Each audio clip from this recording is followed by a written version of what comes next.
2001, so 16 years, 15 years. Oh man, yeah, like 100 times more. You just see it all day long. It's like, damn, this dude's on his 50th joint. He's 17. I guess the hate is seen to have gone away. I don't see people like hating as hard as they used to. Like, and that's a good thing. Could be all the weed, loosen them up.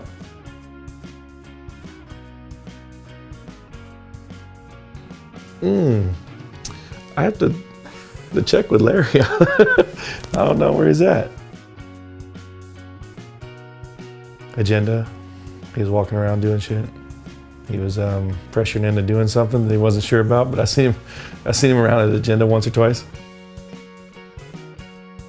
Larry was born back in North Carolina. Me and my buddy Bob were working at a skate shop. I looked in a drawer. There's this thing that we found, this binder of like hundreds of pages of like, it would say, you know, this guy, say Aaron Meza, extension 123, at Girl Skateboards. And I'm like, might want to give this dude a call just on the slow day. So like it had everybody's number. So just whenever I was like, you know what, no one's here, let's call fucking John Grigley or whoever, and just press record. It was, nothing was rehearsed, nothing. It was just, if they picked up, it was on. It just kind of off the top of the head. Larry's character is based off of like, I've met so many people through the years of their like trying to come up.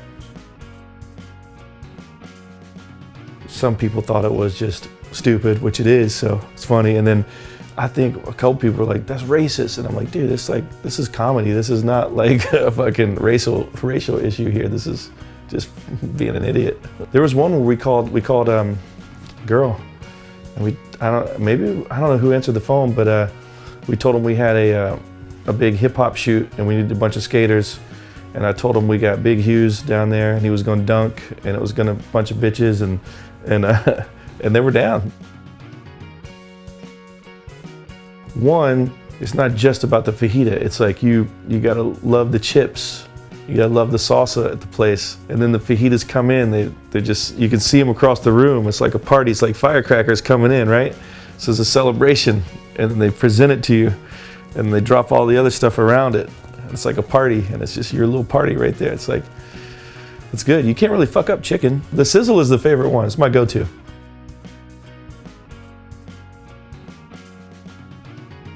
We've been like that with each other for so long, and it's almost like the insults, like fuck you, Bill, or he's like, you're fat, or whatever, you're an idiot, Bill, or whatever. It's almost like a, hey, what's up? Good morning. You know, it's like, those aren't insults. I haven't even thought of that, you know? My wife's made some funny, she's made fun of me for sure. She was fucking with me, saying that I'm a diva. And so it's just a new excuse for like, when I'm like, I'll be hanging on the couch and I'm like, hey, Angie, can you plug in my cell phone? And she's like, what? And so just these little requests is like, she's like, who do you think you are? And I'm like, what? I'm still your husband, right? She thinks because I'm on TV that I got these high demands now around the house. There's no high demands. It's like, I'm still like a little upset if there's not enough Pepsi in the fridge or something, but it ain't like that.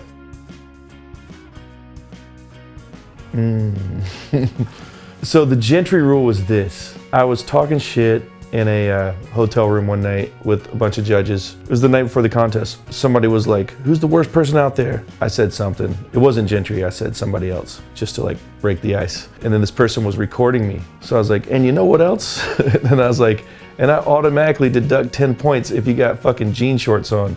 And I swear, I know Chris Gentry's gonna show up tomorrow with jean shorts on, and it's 10 points off his score. So the tape got leaked to the skaters. Somebody told me that the tape got leaked. And then that next morning, it was like a movie. It was like, zzz. I was like coming around the corner, Gentry comes around the corner, and I was like, looked right at him, and he looked at me, and he's like, I was like, hey man, for real?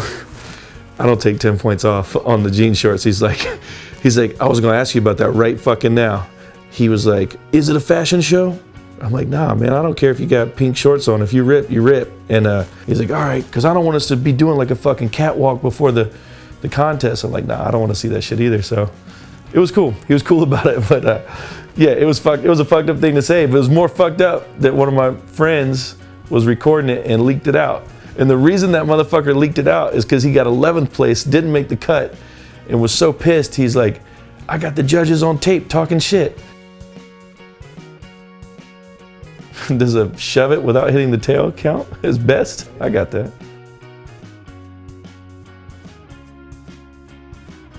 The dumbest request I ever heard was, God, there's so many of them, but one that's just coming to mind right now is a team rider demanded that if he go to Europe, the only way he's going is if we ship his BMX bike over there.